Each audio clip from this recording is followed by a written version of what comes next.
Assalamualaikum warahmatullahi wabarakatuh. Waalaikumsalam. Selamat malam teman-teman, sahabat-sahabat, sedulur-sedulur yang ada di manapun berada, khususnya bagi teman-teman sedulur-sedulur di Danasari Bagusan. Ya. Kebetulan malam ini kita bersama suhu kita, ya. Suhu kita asli kelahiran Danasari Bagusan, tapi beliau sekarang domisilinya di Ciputat. Aktif juga di Ciputat, Mas ya? Ciputat Aktif. Suhu inilah ya, apa namanya, keren lah ya.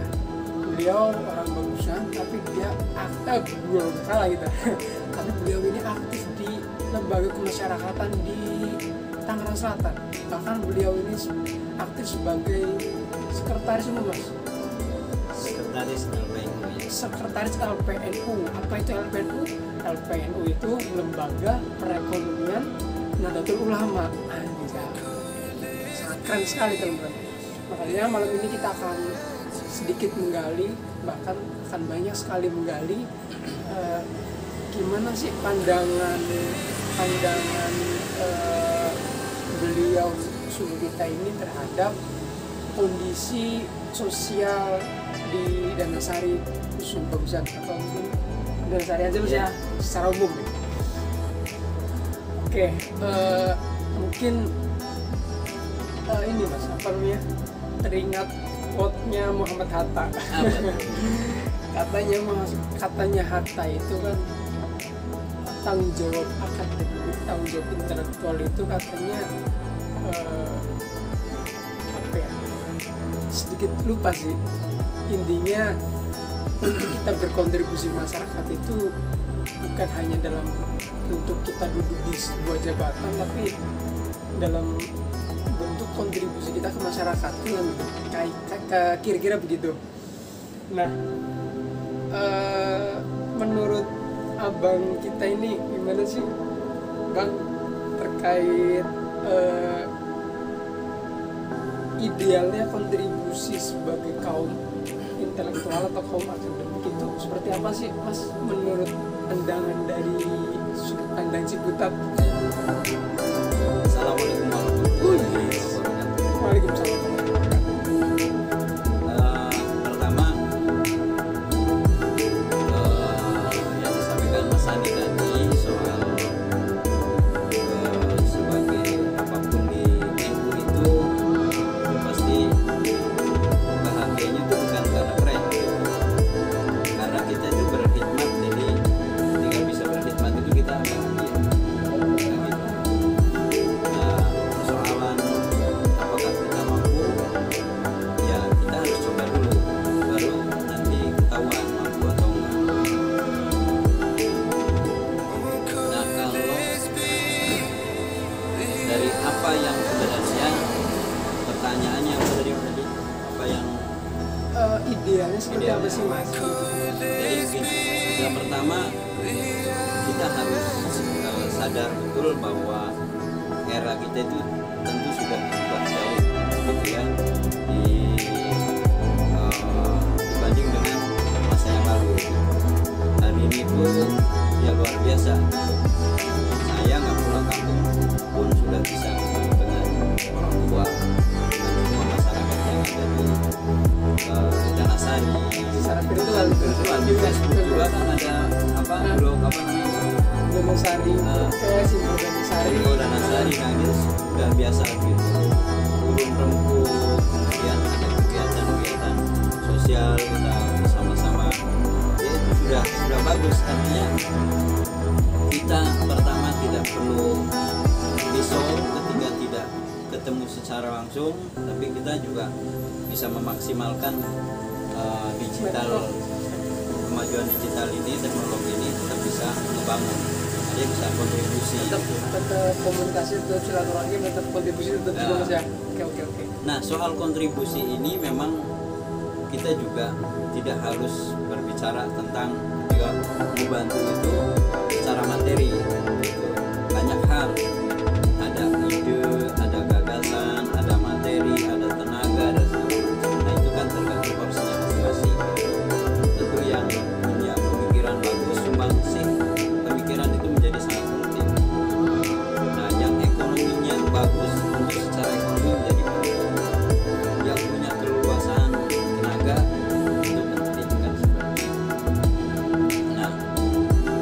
kemudian hari ini tuh kita bisa lihat sebenarnya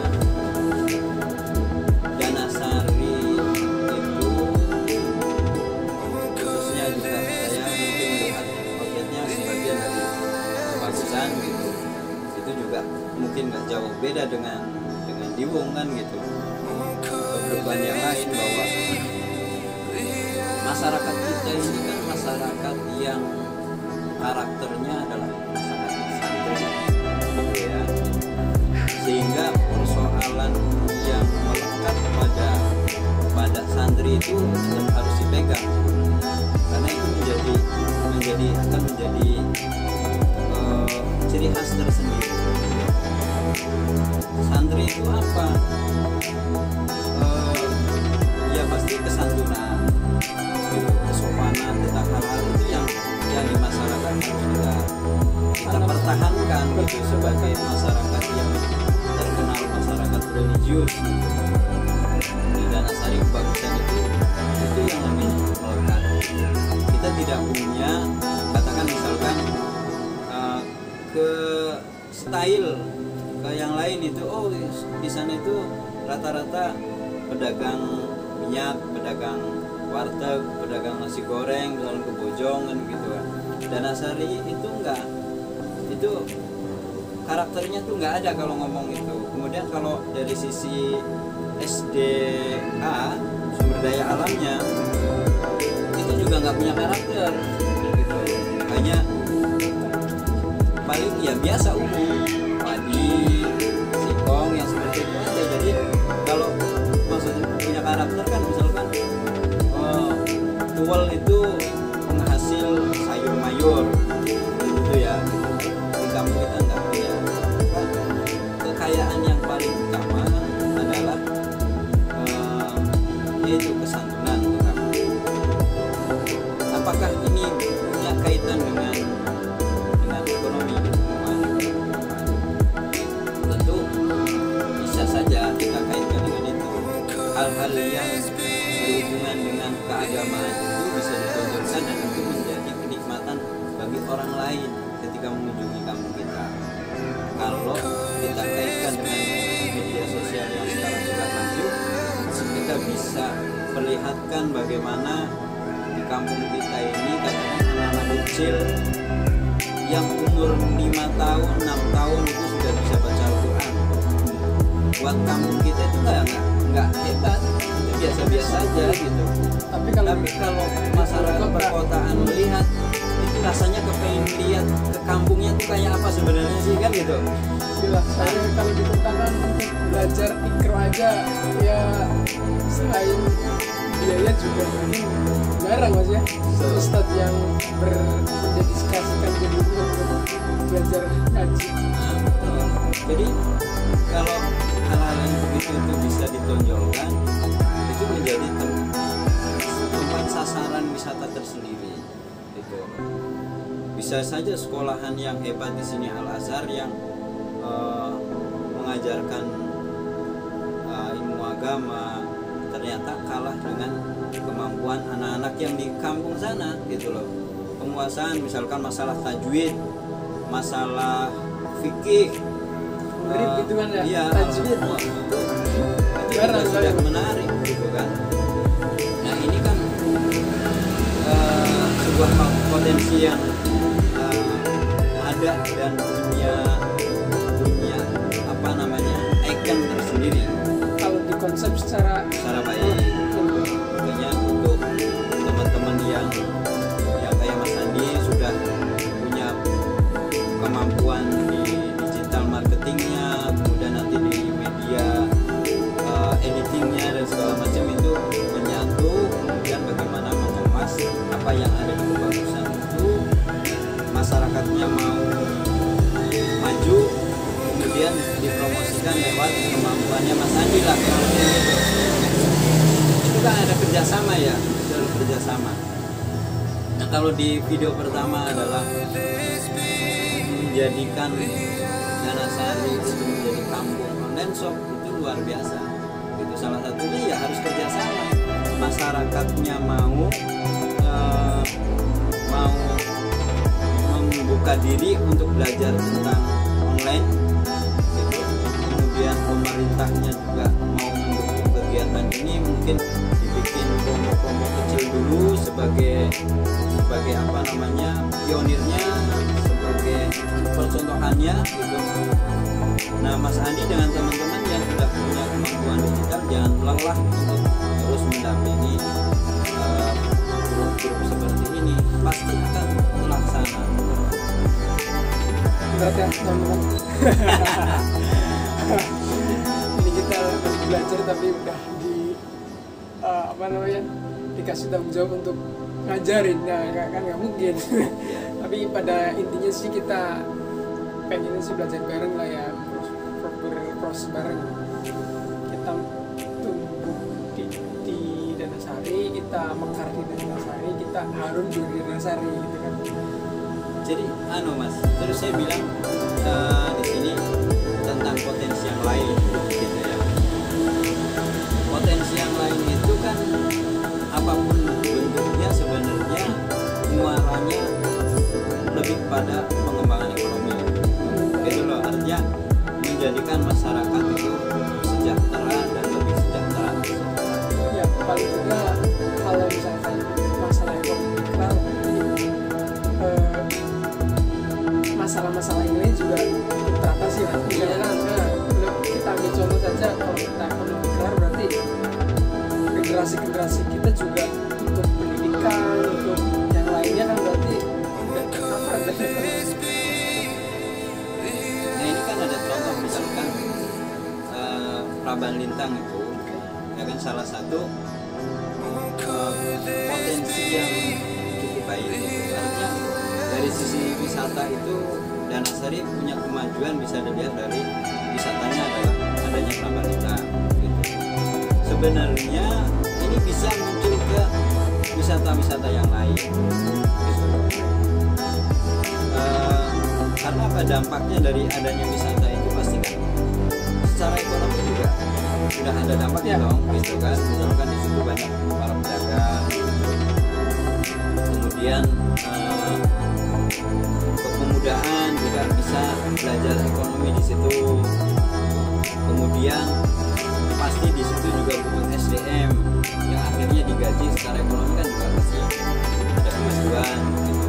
Kemudian dari pemiliknya, kemudian dari pendapatannya ada CSR-nya, katakan seperti itu, bagian yang memang pada akhirnya disumbangkan untuk kemakmuran dalam bentuk apapun gitu. Yang lebih utama adalah jangan sifatnya konsumtif, sebenarnya lebih ke produktif, misalkan program apa, pelatihan apa sehingga menambah kecerdasan masyarakat seperti itu. Nah, kemudian juga soal pendidikan, Mas. Soal pendidikan itu sebenarnya kalau di kampung itu mungkin kalau ngomongin biaya udah selesai lah gitu, artinya selesai pusing lah gitu. Karena memang tidak bisa dikasih standar iuran itu yang mahal, itu nggak bisa sebagus apapun. Tapi kita punya itu menjadi daya tarik tersendiri sebenarnya kalau di dalam dunia pendidikan kita itu bisa menargetkan kualitas pendidikan yang terbaik. Maksudnya ini berarti tanggung jawab dari siapa nih? Dari lembaga pendidikan? Kalau dari lembaga pendidikan itu kan ada madrasah, katakan ada ini, ada TK, ada apapun nanti begitu. Skalanya di kampung itu jangan menargetkan biasa-biasa, yang penting sekolah, jangan gitu. Kalau mau bersaing, kalau mau menjadi baik, menjadi bagus itu mau berkorban, katakan misalkan di MI berarti 6 tahun loh. Selama 6 tahun itu betul-betul berjibaku bagaimana nanti kelulusan MI itu menjadi terbaik sekabupaten Tegal misalkan. Ketika TK juga sama, ketika madrasah juga sama. Maka itu kan menjadi pasti ada efek secara yang nanti muaranya pada ekonomi juga gitu loh. Nah, karena ketika nanti berdampingan dengan dunia media, maka bisa sangat mungkin kampung ini di brand menjadi kampung wisata dari sisi pendidikan gitu kan. Jadi orang akan tertarik, kenapa sih kampung di sana anak-anak kecilnya itu keagamaannya bagus gitu kan, kenapa sih di sana tuh padahal di kampung tapi menjadi sekolah terbaik gitu, sistem pendidikannya kayak apa sih gitu, orang akhirnya mau belajar gitu, role model gitu. Nah ya seperti itu Mas Andi. Menarik teman-teman, jadi ini nasihat buat kita semua ya. Intinya dari segi apapun di desa kita itu sebenarnya udah cukup lah, tinggal mungkin pengembangannya aja banyak dari segi konsep, dari segi diskusi dan lain-lain. Terus terkait apa namanya lagi ya, terkait kondisi sosiodemografi di Ganasari itu gimana sih Mas? Artinya pola-pola masyarakat di Ganasari, khususnya di pola keagamaan Mas ya, menurut pandangan dari untuk kegiatan-kegiatan keagamaan khususnya pengelolaan di masjid atau di lembaga pendidikan agama itu gimana sih menurut? Kalau dalam pandangan saya yang sudah ada itu pasti sudah baik gitu. Tambahan mungkin Mas ya, gimana terus seharusnya seperti apa itu kita minta pandangan sekaligus komunikasi lah Ya, kalau hanya mengharapkan biasa-biasa gitu, artinya kan memang kita lihat misalkan yang madrasah aja gitu, dengan susah payah seperti itu, mungkin ustaz-ustaz juga karena kalau mau mengeluh juga malu kan gitu kan. Tapi pada akhirnya juga nggak berdampak yang negatif kepada ustaz-ustaz juga, karena rezeki itu kan Gusti Allah yang atur kan, kurang lebih begitu. Tapi kalau mau berpikir yang lebih maju, maka memang butuh inovasi-inovasi dalam pengemasan kegiatan keagamaan gitu. Jadi harus memunculkan sesuatu yang memang punya daya saing, bukan hanya lingkupnya masyarakat kita sendiri, tapi bagaimana bisa menghadirkan orang-orang yang di luar daerah, katakan desa-desa yang ada di selain Ganasari itu mau hadir karena ada kegiatan keagamaan yang menarik gitu.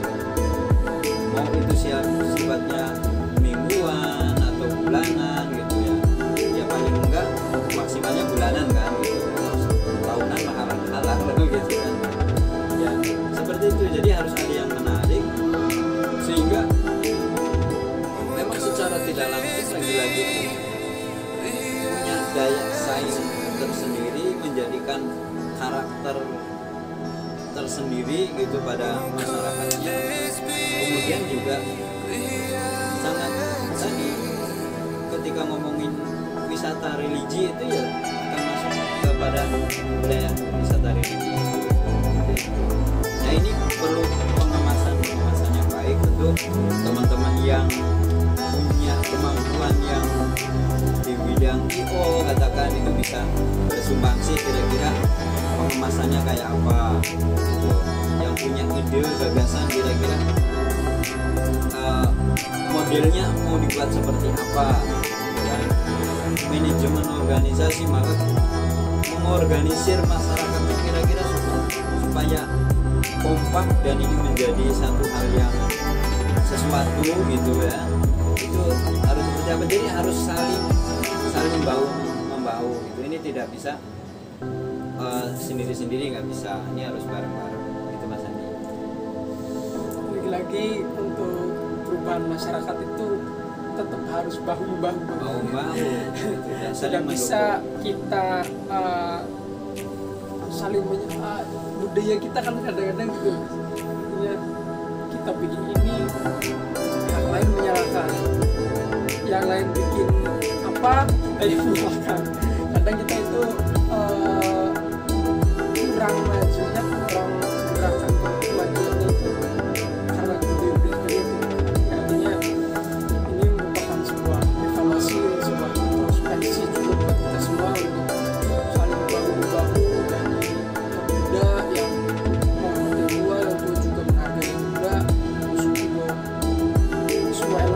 dari pemerintahan, dari pasar khususnya. Kalau ini memang kerja keras, kerja kolektif dari para stakeholder untuk perubahan yang serius, itu bukan kemajuan yang biasa-biasa saja mas ya. Harus begitu, harus bersatu, kompak gitu. Saya yakin nyampe lah kalau walaupun kalau ngomong pas susah, nggak tahu sih di kampung itu kondisinya kayak apa gitu. Jadi itu sebenarnya hilangkan kalimat-kalimat seperti itu karena itu menjadi blok bagi pikiran kita sendiri sebenarnya. Kalau misalkan Mas Andi, Mas kira-kira saya ngomong itu mas susah mas, itu artinya Mas Andi sendiri sudah tidak bisa menerima kalau itu gampang, yang ada akan jadi susah. Dan mungkin saya pesan sama teman-teman semuanya tentang media sosial karena sudah punya gadget semua ya, punya Facebook, punya apa namanya handphone semua nih, pasti ada Facebooknya, WhatsAppnya. Gunakan media itu, handphone ini dengan sangat baik gitu, sangat bijak. Jangan untuk makan hoax, jangan gitu. Jadi kalau ada sebaran-sebaran itu mendingan buang aja gitu. Kemudian untuk menyebar fitnah atau menggunjing orang itu dibuang-buang yang begitu-begitu. Mendingan untuk ngisi saya jualan ini gitu, atau ini kabar saya baik, saya lagi di sini gitu, berkabar dengan semuanya itu mendingan seperti itu. Dan ya tadi misinya Mas Andi dengan teman-teman ya kita dukung, sangat kita dukung. Jadi kampung online shop masih harus didukung. Ini masih itu kan keren sekali, produktif, sangat manfaat, dan handphone ini akan menjadi membawa pendapatan, membawa kemakmuran. Yang tadi visi misi itu skip aja mas ya. Berat soalnya. Yang perlu kita garis bawahi yang belum itu harus tadi itu yang terkait medsos yang kayak Gus Nadir itu katakan di bukunya kan ada saring sebelum sharing. Itu penting banget mas, apalagi masyarakat kita itu kadang-kadang sangat mudah banget untuk berbau euforia yang beneran apa, dan belum tahu yang beneran apa tapi udah ya itu sering banget. Makanya tadi sebuah nasihat yang sangat ya luar biasa untuk kita semua ya, terutama pribadi saya sendiri lebih saling sebelum sharing. Jadi kita bermain medsos rame-rame ya medsos itu untuk hiburan aja, untuk entertainment, untuk komunikasi, jangan dipakai untuk saling hujat, untuk saling saling fitnah, saling hoax, menjadikan keretakan itu. Dan udah selesai lah, kita nggak usah yang begitu. Kita kedepankan sesuatu yang positif aja gitu kan, produktif gitu. Itulah sangat menarik sekali ya teman-teman, perbincangan kita dengan dadakan ya mas? Iya dadakan, tapi ya semoga bermanfaat lah untuk kita semua.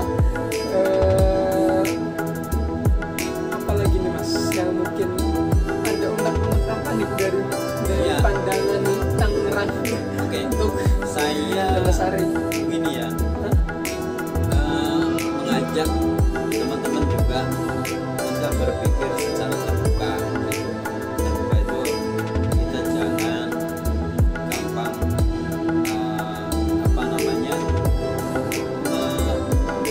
menganggap orang itu salah, katakan seperti itu. Kita gampangnya gitu, kita gampang menerima gitu.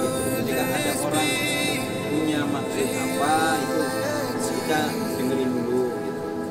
Jangan kemudian kita langsung justifikasi itu, kita langsung seperti ini. Karena kita lihat tujuannya dulu mas ya. Tujuannya sebenarnya sama, tapi caranya kadang beda. Ini kan hubungan dengan ini mas, kebagusan, terutama pada saat ini walaupun tinggal di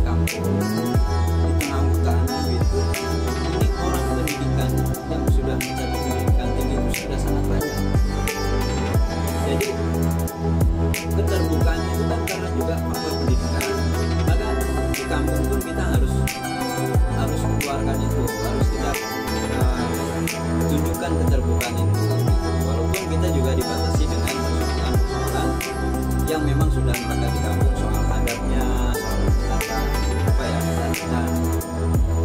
keramanya lah seperti itu. Jadi tapi secara hubungan kemanusiaannya, kemasyarakatnya kita harus sangat terbuka gitu, sehingga semuanya bisa mengeksplorasi diri, mengelaborasi diri seperti itu, mengekspresikan apa yang ada di pikirannya, itu punya ruang yang bisa dihormati oleh setiap orang, itu akan menjadi bagus gitu.